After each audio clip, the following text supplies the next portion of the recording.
Before I was known as Genghis Khan, the fearsome and renowned leader of the Mongols, I was simply Temujin. I was born in the year of the pig during the mid-1100s. Growing up in the wooded mountainside, bow in hand, I learned to fire arrows from horseback and play the game of polo.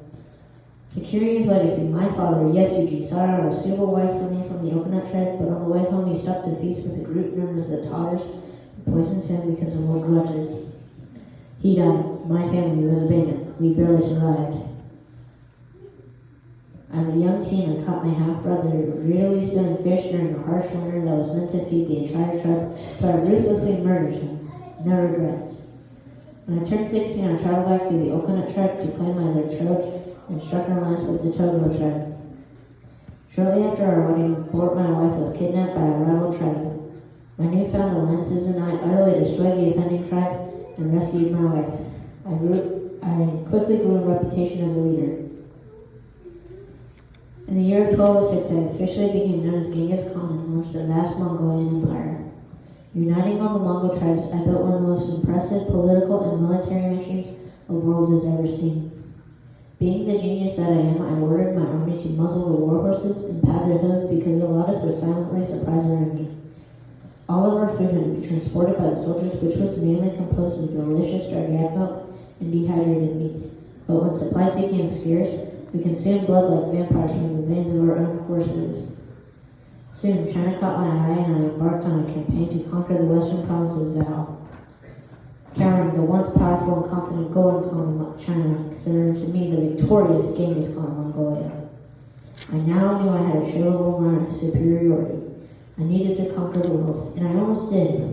In order to frighten my enemies and elicit surrender, I successfully employed the use of propaganda, which meant recirculated, exaggerated, and terrorizing stories about myself.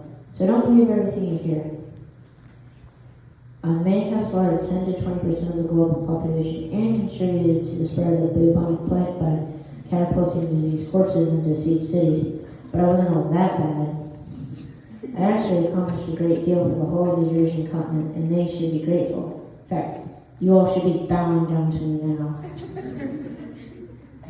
Every time I returned home from my military campaigns, I presented my subjects with an abundance of luxurious silks, spices, tools, and lavish home furnishings. I didn't just keep it all to myself. I used it to better the lives of my countrymen. Improving communication along the Silk Road, my efforts strengthened trade east to west, benefiting all. I also created the first Mongolian written language and code of law. This prestigious law in Nyasa was founded upon the principles of loyalty, obedience, honesty, and discipline. When I besieged cities, I tried to preserve landmarks and astute persons such as doctors, scholars, artisans, and other skilled professionals. I then would scatter them throughout the kingdoms to increase knowledge and learning from all areas. I promoted and protected the religious tolerances as long as they promised to pray for me, and installed meritocracy, which meant you were promoted based on skill and merit rather than birth or aristocracy. I legitimized Mongolia as a sovereign world power, and the effects of my influence on culture and trade can still be felt across the world today. In fact, I fathered so many children that 1 in 200 men alive today are my descendants. Maybe even one of you are lucky enough to share my bloodline. I know I will never be forgotten, but whenever you remember me, try not to only think of me as a genocidal maniac, but as a renowned, powerful world leader. I am Genghis Khan.